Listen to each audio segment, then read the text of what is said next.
Hello friends, welcome to SN Education Point. This is Neetu Yadav and today in this video we will discuss about the periodic trains from class 11th chemistry chapter periodic classification of elements and periodicity in properties. Previous video में हम कुछ properties discuss कर चुके हैं और इस video में हमारा topic रहेगा electron gain enthalpy. पहले video में हम discuss कर चुके हैं atomic radius को, top to bottom left to right हमने इसके ट्रेड्स भी किए थे, साथ में हमने टाइप्स ऑफ रेडियस की भी बात की थी और जहाँ पे इंपॉर्टेंटली हमने आयनिक रेडियस को भी डिटेल में डिस्कस किया था।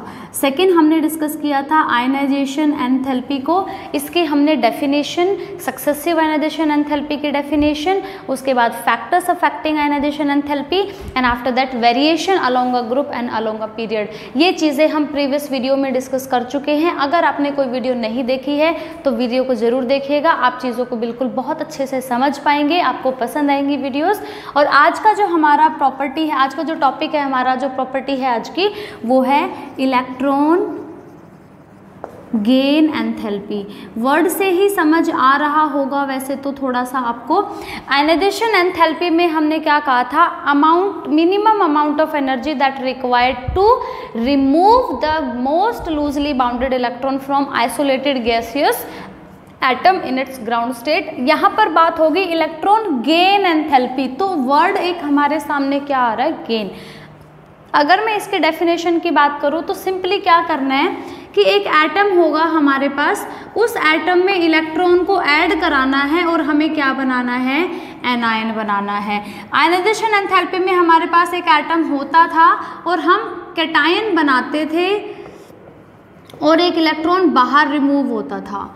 ये चीज़ होती थी किसमें, आपके आयनाइजेशन एंथैल्पी में, कि रिमूवल ऑफ इलेक्ट्रॉन होता था। लेकिन यहाँ पर क्या होगा, एक एटम के अंदर, मैं सिंपली एटम ही लिख देती हूँ, आप एक आइसोलेटेड गैसियस एटम, क्या लेना है इसमें भी, isolated gaseous atom. Isolated gaseous atom में आप एक इलेक्ट्रॉन ऐड कराओगे और क्या बनाओगे, एनायन बनाओगे इन गैसियस स्टेट। तो इस मोमेंट ऑफ टाइम पर क्या होगा, जब ये इलेक्ट्रॉन ऐड होगा तो एनर्जी रिलीज होगी। क्या होगी, एनर्जी रिलीज होगी। इस एनर्जी को हम क्या कहेंगे, इलेक्ट्रॉन गेन एंथैल्पी। क्या कहेंगे, इलेक्ट्रॉन गेन एंथैल्पी। एक्चुअली क्या होगा, इसकी डेफिनेशन अगर हम बात करें तो क्या कहेंगे, the minimum amount of energy released when an extra electron is added to the isolated gaseous atom to form an ion in gaseous state. ये होगी इसकी डेफिनेशन, आप प्रॉपर अगर लिखना चाहते हैं तो। और दूसरी बात हम ये भी कह सकते हैं, enthalpy change when electron is added. क्यों सिंपल एंथैल्पी चेंज क्यों कह सकते हैं, क्योंकि ये जो प्रोसेस है इलेक्ट्रॉन को ऐड करने का, इट मे बी एंडोथर्मिक और it may be exothermic. For example अगर मैं बात करूँ F की, फ्लोरीन की, फ्लोरीन किस फैमिली से बिलोंग करता है, हेलोजन फैमिली से। इलेक्ट्रॉनिक कॉन्फ़िगरेशन में बात करूँ तो इसकी क्या होती है, 2-7। ऑक्टेट रूल के अकॉर्डिंग वो 8 करना चाहता है, तो वो एक इलेक्ट्रॉन को क्या करना चाहता है, ऐड, लेना चाहता है। अब वो खुद रेडी है इलेक्ट्रॉन को लेने के लिए और हम उसको इलेक्ट्रॉन दे देंगे तो वो बहुत ही खुशी के साथ इस इलेक्ट्रॉन को अपनी तरफ अट्रैक्ट करेगा और क्या बनाएगा, F नेगेटिव। और साथ में क्या होगा, एनर्जी रिलीज होगी। और सेपरेटली जब हम लिखते हैं तो हम इसको क्या कहेंगे कि ये वैल्यू क्या होगी, नेगेटिव वैल्यू होगी। इसका मतलब ये क्या है, एक्सोथर्मिक प्रोसेस हुआ, क्योंकि एनर्जी रिलीज हुई है कब, when extra electron is added to this atom, isolated gaseous atom, and this amount of energy is called electron gain enthalpy. I hope definition समझ में आ गई होगी। अब मैं बात करूं कि इलेक्ट्रॉन रिलीज, अगर कुछ ऐसा ही तुम चाहो कि सोडियम के साथ करवा दे, सोडियम में इलेक्ट्रॉन ऐड करा दे, ऐसा तो पॉसिबल नहीं है। क्यों, क्योंकि वो एक इलेक्ट्रोपॉजिटिव एलिमेंट है, वो एक मेटल है, वो इलेक्ट्रॉन लूज करना पसंद करता है, गेन करना पसंद नहीं करता। टू गेन स्टेबल कॉन्फ़िगरेशन, जब वो एक इलेक्ट्रॉन लूज कर देता है सोडियम तो 2-8 नियोन का कॉन्फ़िगरेशन गेन कर लेता है। वो इलेक्ट्रॉन गेन नहीं करना चाहता, वो इलेक्ट्रॉन लूज करना चाहता है, वो इलेक्ट्रो पॉजिटिव है। और फ्लोरीन क्या है, इलेक्ट्रो नेगेटिव है। तो एनर्जी रिलीज होगी वो क्या होगी, नेगेटिव होगी। अब एक बात ध्यान से सुनना, जैसे कि अब यहाँ पर मैंने सिंपल एग्जाम्पल लिया किसका, फ्लोरीन का, उसमें क्या होती है भाई, नेगेटिव होती है। अब दूसरा एक एग्जाम्पल मैं लेना चाहूँगी ऑक्सीजन का। जैसे मैंने आपको आयनाइजेशन एंथैल्पी में बताया था कि एक साथ इलेक्ट्रॉन रिमूव नहीं हो सकते, 1 by 1 होते हैं। इन द सेम वे एक साथ 2-3 इलेक्ट्रॉन ऐड नहीं हो सकते, 1 by 1 होते हैं। तो ऑक्सीजन का एक एटम था, आपने उसमें इलेक्ट्रॉन ऐड करके क्या बना दिया, O नेगेटिव। तो इसकी जो मतलब H है, डेल्टा H, वो क्या होगा, नेगेटिव होगा, इलेक्ट्रॉन गेन एंथैल्पी। अब दूसरे केस में क्या हुआ कि ऑक्सीजन नेगेटिव एनायन में आप एक और इलेक्ट्रॉन ऐड करा रहे हो to form oxide ion, O2 negative. ध्यान से सुनो, यहाँ न्यूट्रल एटम था, जैसे मैंने कैटायन में बताई थी आपको कि सक्सेसिव आयनाइजेशन एंथैल्पी जो होती है वो ज़्यादा होती है। क्यों, क्योंकि नेक्स्ट इलेक्ट्रॉन आप पॉजिटिव चार्ज से निकाल रहे हो, रेडियस छोटी हो गई थी। अगर मैं इन दोनों को कंपेयर करूँ तो रेडियस एनायन की बड़ी हो गई, बड़ी हो गई ना, यस। अब यहाँ पर एक चीज़ देखो, ये तो न्यूट्रल एटम था, आपने इलेक्ट्रॉन ऐड कराया, नेगेटिव आयन बना दिया, लेकिन यहाँ पर नेगेटिव नेगेटिव एक दूसरे को क्या करेंगे, रिपेल। जब ये इलेक्ट्रॉन इस एटम में एंट्री करना चाहेगा, इस एटम पे ऑलरेडी नेगेटिव चार्ज है, तो नेगेटिव नेगेटिव एक दूसरे को क्या करेंगे भाई, रिपेल करेंगे।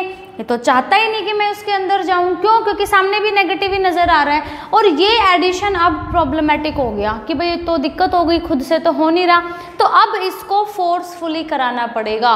और जब हम ये काम फोर्सफुली कराएंगे तो इस केस में एनर्जी निकलेगी नहीं, हमें उल्टा लगानी पड़ जाएगी, क्योंकि हम फोर्सफुली उस इलेक्ट्रॉन को अब उसमें ऐड करा रहे हैं। तो उस केस में अब क्या होगा, बजाय कि एनर्जी रिलीज होने के हमें एनर्जी देनी पड़ी, तो वैल्यू क्या हो गई, पॉजिटिव।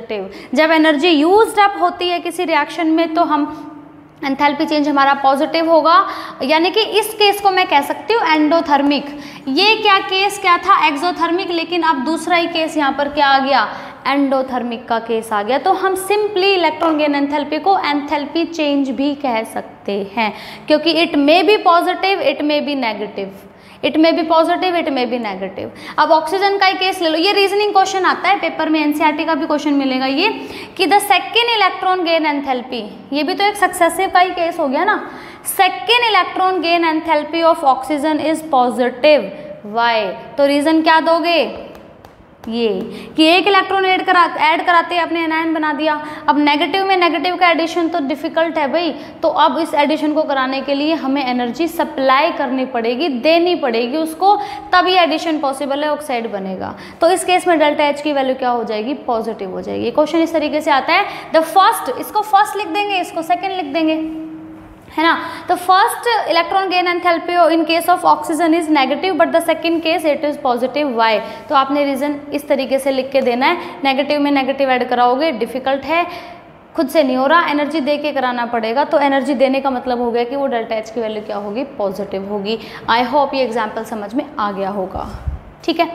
एक और चीज़ कंसिडर करते हैं, एक्सेप्शनल केस, एक और इलेक्ट्रॉन गेन एंथैल्पी का, फिर वेरिएशन भी बताऊंगी आपको और इसके कुछ फैक्टर्स भी होंगे, ठीक है। एक और केस कंसिडर करते हैं, फ्लोरीन का और क्लोरीन का। ये 2-3 एक्सेप्शनल केसेस करा रही हूँ आपको। फ्लोरीन के में क्या होता है 2-7, इसमें क्या होता है भाई 2-8-7, ऐसा ही होता है ना। इस केस में देखो इलेक्ट्रॉन, वैलेंस इलेक्ट्रॉन 7 है, इसमें भी 7 है, लेकिन इसका साइज छोटा है, इसका साइज बड़ा है। इस केस में क्या है, एटम छोटा है और इलेक्ट्रॉन कितने हैं, 7 है, 4, 5, 6 और 7। इस केस में भाई एटम बड़ा है और इलेक्ट्रॉन कितने हैं, 7 है, 3, 2, 5, 6 और 7। इसमें भी एक इलेक्ट्रॉन ऐड कराना था, इसमें भी एक इलेक्ट्रॉन ऐड कराना था, और ये दे देगा F नेगेटिव और ये दे देगा क्लोरीन नेगेटिव। सोचो दोनों में से किस में इलेक्ट्रॉन का एडिशन इजी है। अगर मैं कहूँ, मतलब मुझसे पूछा जाए तो मैं कहूँगी इसमें इजी है। क्यों, क्योंकि इसमें इलेक्ट्रॉन डेंसिटी ज़्यादा है, इलेक्ट्रॉन डेंसिटी ज़्यादा है तो नेगेटिव नेगेटिव को रिपेल कर गया। स्पेस कम है, इलेक्ट्रॉन 7 है, स्पेस ज़्यादा है, इलेक्ट्रॉन 7 है, तो इस इलेक्ट्रॉन को तो इजीली जगह मिल सकती है इस स्पेस में। आई बात समझ में भाई, घर में 7 मेंबर है लेकिन घर भी छोटा है, और घर में 7 मेंबर है लेकिन घर बड़ा है, तो जो घर बड़ा है उसमें 8वें के लिए इजीली जगह बन सकती है, और जो घर ऑलरेडी छोटा है, 700 पहले से रह रहे हैं, ये किसने भी आना है, आ तो जाएगा ये, लेकिन प्रॉब्लम आएगी ना।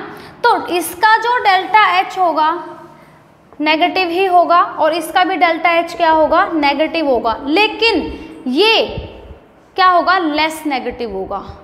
बेटा सुनो, नेगेटिव साइन यहाँ पर सिर्फ हमें ये शो कर रहा है कि एनर्जी रिलीज हो रही है। अब आप इस चीज़ को मत समझना कि मान लो एग्जैक्ट वैल्यू नहीं ले रही हूँ, मान लो कि ये हमारे पास -200 है और मैं कह दूँ कि ये -300 होता है, तो आप प्लीज़ ये मत समझ लेना कि ये नंबर बड़ा है और ये नंबर छोटा है, क्योंकि माइनस साइन है।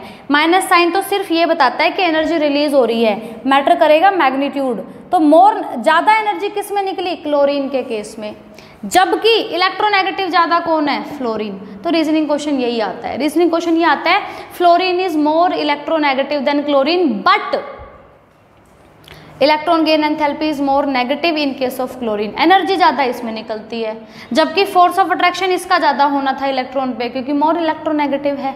इलेक्ट्रोनेगेटिविटी क्या होती है, the tendency to attract the electron ना टूवर्ड्स इटसेल्फ, तो इसमें ज़्यादा होनी थी, लेकिन होती क्लोरीन की ज़्यादा है। तो रीज़न क्या दे दोगे, small size of fluorine. Due to the small size of fluorine there will be electronic repulsion in this case, and that is why it is less negative. It is less negative. This one is more negative. ये less negative होगी, ये more negative होगी। Reasoning question आता है fluorine और chlorine का compare करवाते हैं। होनी चाहिए थी फ्लोरीन की ज़्यादा नेगेटिव, लेकिन होती है क्लोरीन की ज़्यादा नेगेटिव। रीज़न रहेगा फ्लोरीन का छोटा size as compare to chlorine. I hope ये भी केस आपको समझ में अच्छे से आ गया होगा। अब नेक्स्ट मैं आपको बताती हूँ वेरिएशन, फिर कुछ फैक्टर्स की बात भी कर लेंगे, ज़्यादा नहीं है, तीन ही फैक्टर है। वेरिएशन बात करेंगे लेफ्ट टू राइट और टॉप टू बॉटम में।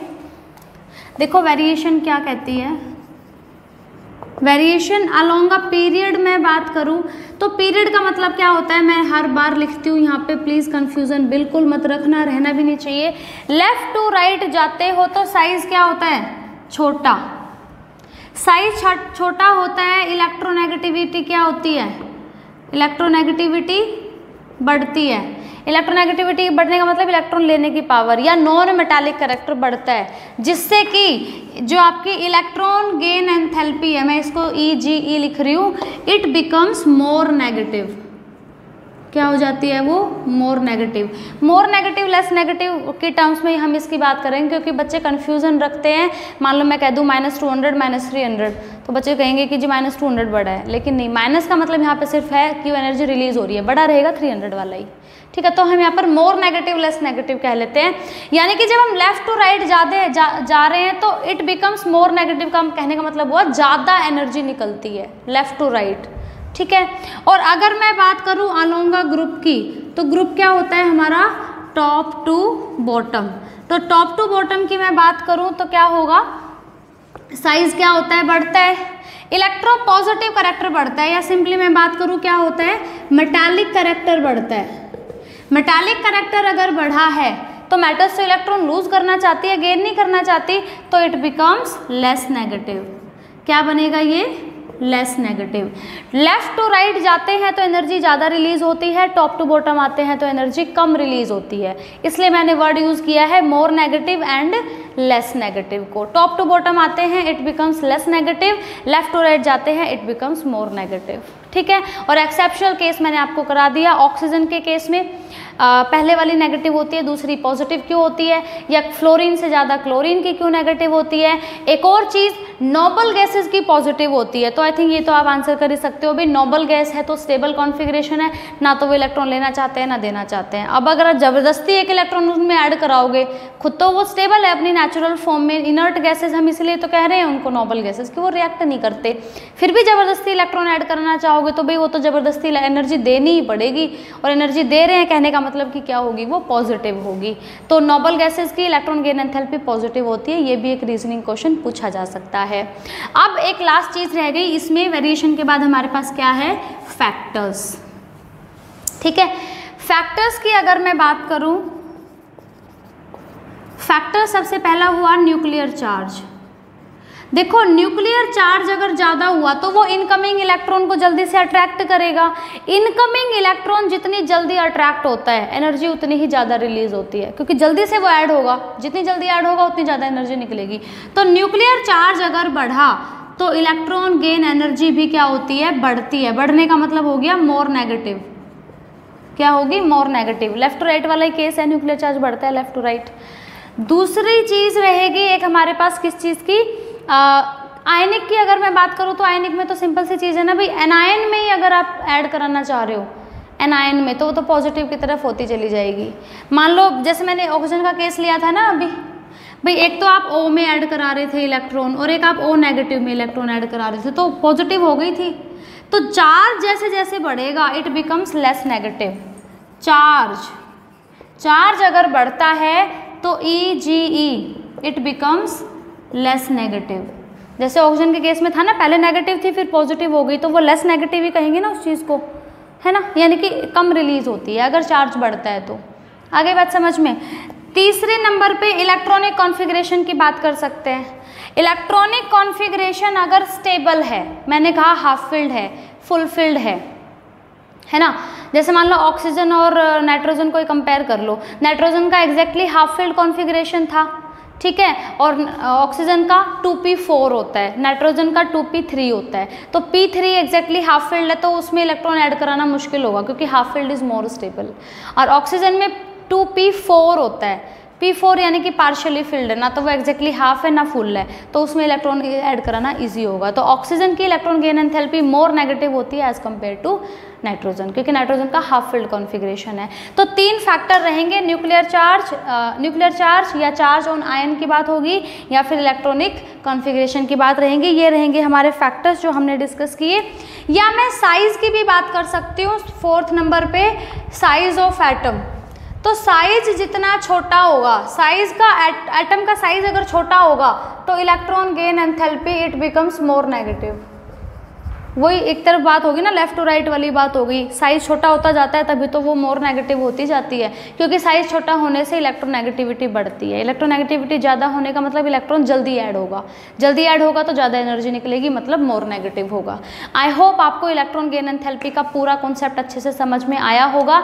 डेफिनेशन इंपॉर्टेंट है, successive electron gain enthalpy important है, एक्सेप्शनल केसेस जितने भी डिस्कस किए वो इंपॉर्टेंट है, variation and factors affecting. I hope अगर समझ आया है आप लोगों को बहुत अच्छे से, तो जाने से पहले वीडियो को लाइक जरूर करेंगे, शेयर करेंगे अपने दोस्तों के साथ ताकि वो भी चीज़ों को बेटर अंडरस्टैंड करें। और अगर आपने चैनल को अभी तक सब्सक्राइब नहीं किया है तो प्लीज़ चैनल को सब्सक्राइब कीजिए। कोशिश हमेशा यही रहती है कि अच्छे से अच्छा ईजी तरीके से, ईजी लैंग्वेज में कॉन्सेप्ट को एक्सप्लेन किया जाए ताकि आप ईजी तरीके से उसको रिटेन कर पाए, समझ पाए। ठीक है, मिलेंगे अगली वीडियो में अगले टॉपिक के साथ। Thanks for watching till end good bye.